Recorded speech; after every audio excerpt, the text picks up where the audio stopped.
malamani jalawan kasokubani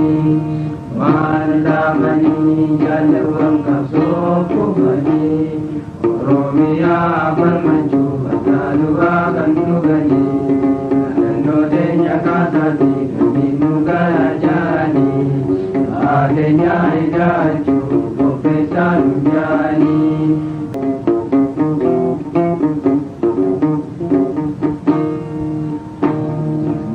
Bageta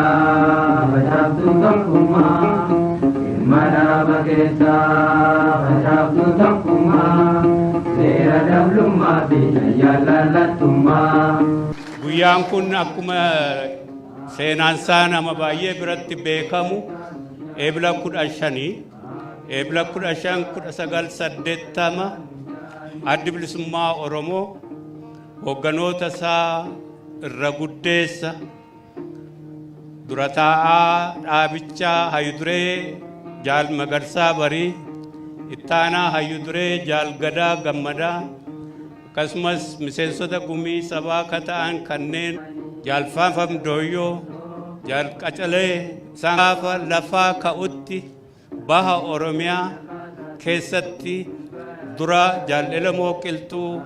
rasaasa jalqabaa ka jalqabee falmaa hidhannoo adda bilisummaa Oromoo fi uummata Oromoo dirqamee sanatti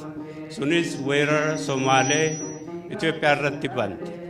Weerarri Somaalee Itoophiyaa irratti baname kun Itoophiyaa adda bilisummaa Oromoo dirqamee humna Somaalee kana wajjin falmaa seenee uummata keenya ittisuutti seene. Kanaaf walgidduu humna Somaalee biyya seenee fi adda bilisummaa Oromoo gidduu wareegama hedduun ta'e. Inni kun injifannoo adda bilisummaa Oromoo qooda guddaa keessa qabuun xumurame adda bilisummaa Oromoo suuf keessatti humna isaa gamaaggamuudhaan akkasumas jaarmiyaa isaa gamaaggamuudhaan sadarkaa jaarmiyaa isaa caalaatti bifa horsiifachuu fi sirna qabsiisuuf Somaaliyaatti hoogganni akka bobba'u imala isaa akka jalqabu murtaa'ee jaallan kun bobbahanii gammoojjii Somaaliyaa keessatti bakka Shiniggaa jedhamu kanatti shiftoota Somaaliyaa ka jedhaman kaan lola Somaaliyaa sanarraatii harcaanii hafanii jedhamu haa ta'uutii ka akka gara fuulduraatti qormaati adda baasuu qabu ka waraana Somaaliyaatti hidhata qabu jedhamee yaadamu haa ta'uutii aarii kanaan dura dirree lolaa irratti ummati keenya ittisuudhaaf waraanni keenya godhee fi isaan gidduu falmaa ta'e waan qabaniif darbee immoo lafa Oromootiif bolola qaban irraa jibbinsa horatuudhaan bakka lamatti akka isaan adda bahanii Islaamaaf Kiristaanatti akka qoodaman ajaja kennaniif. Haa ta'uutii ka deeman kun kaayyoo ka qaban akka Oromootti Oromoo akka amantiitti mataan amantii ka qaban akka Oromootti Oromummaa ka waliin qabanii fi kaayyoo waliin deeman immoo ka waliin qaban waan ta'eef addan baanuu murtii isaanii fi akkasumas wal qabatanii kun murtii isaanii ta'uu himanii fi kanarraa ka'uudhaan gara laafina tokko malee gara jabinaan nama 10 achitti ajjeesan. Inni kun odeessisaa fi oduunsaa waraana bilisummaa Oromoo yeroo gahutti hagam ulfaata akka ta'e warri as jirruu fi Oromoon hundi kana hubatu ni rakkata jedheen amanu. Dhaaboti hedduun ni faca'u. Waraanni bilisummaa Oromoo fi miseensoti gumii sabaa garuu waadaa ol'aanaa kanneen wareegaman kanaa fi kasana duras wareegamaniif waadaa isaa haaromsee bara 1993 miseensonni wal gahanii hooggana of keessaa baasan. Inni kun seenaa adda bilisummaa Oromoo jiraatu keessatti bakka guddaa ka qabudha. Sana booda kanarra dhaabbatuudhaan guyyaa ulfaataa eebila 15 kana ka hoogganoonni adda bilisummaa Oromoo fi ajajooti waraana bilisummaa Oromoo 10 bakka tokko Shiniggaatti dhabaman kun guyyaa yaadannoo wareegamtootaa fi gootota Oromoo akka ta'u murteesse adda bilisummaa Oromoo walgahii isaa fi hooggana isaa labsatuu boodatti. Inni kun silaatii wareegamtootaa fi goototi akka biyyaatti biyyi yeroo qabatamee jedhutti biyyatu kabajuu qabu haa ta'uuti ulfaatinsii fi akkaataatti hoogganoonni kun wareegaman yeroo sana keessatti gara fuulduraattis qabsoo godhaniif sana dura wareegamaniifis gatii kennuu fi lubbuu kennuun waan barbaachiseef guyyaa sana akka murtaa'ee jechuudha. Sanarra dhaabbatamee waggaa 34 darban kana keessatti guyyaan eebilli kun bakka hundaatti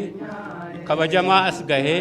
yeroo waggootii 5-6-7 darban kana keessatti immoo fincila diddaa gabrummaa keessatti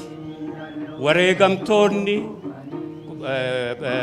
dargaggoota qeerroo bilisummaa Oromoo fi kaa'immanii akkasumas uummati Oromoo qabsoo kana keessatti hirmaataa deemu keessatti sana qofaa otoo hin taane dhaaboti Oromoo kanneen mirga uummata Oromootiif qabsaa'aa jirani kanneen nagaadhaan qabsaa'anis haa ta'u falmaarra ka jiran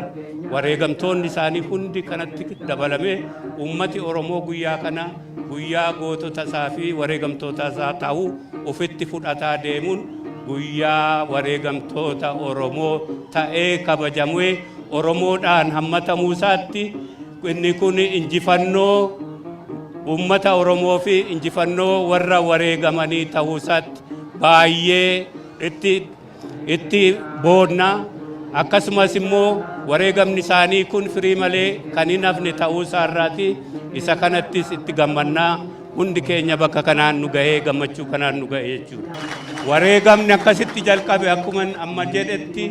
karaa dhihaas kasummiidhaan ana biraa dhuman akkasumas seenaa fakkaataa akka qaban waraanni bilisummaa Oromoo dirree Oromiyaa guutuu keessatti giddugaleessa baha kaaba kibba keessatti bakka hedduutti ka wareegaman ummati Oromoo guutummaatti qabsoo kana ofitti fudhatee fincila diddaa gabrummaa keessatti kanneen wareegaman keessattuu immoo qeerroo bilisummaa Oromoo gandeen Oromiyaa hunda keessatti akkuma dhiyoo kana jedhe bakka dhaabanne kana keessatti Amboo keessatti gaafa jaagamaa badhaanee kufetti barattoota 1800 akkan odeeffannoo qabutti reeffa isaarra tarkaanfatanii waadaa qabsoo kanaaf galanii sana booda ka wareegaman lakkoofsan qaban. Asirraa qabee gandeen gara dhihaatti yoo deemne, gara kibbaatti yoo deemne, gara bahaatti yoo deemne, gara kabaatti yoo deemne gandeen hunda lakkaa'uu dandeenya. Gandeen kana keessatti dargaggeessi hin kufnee fi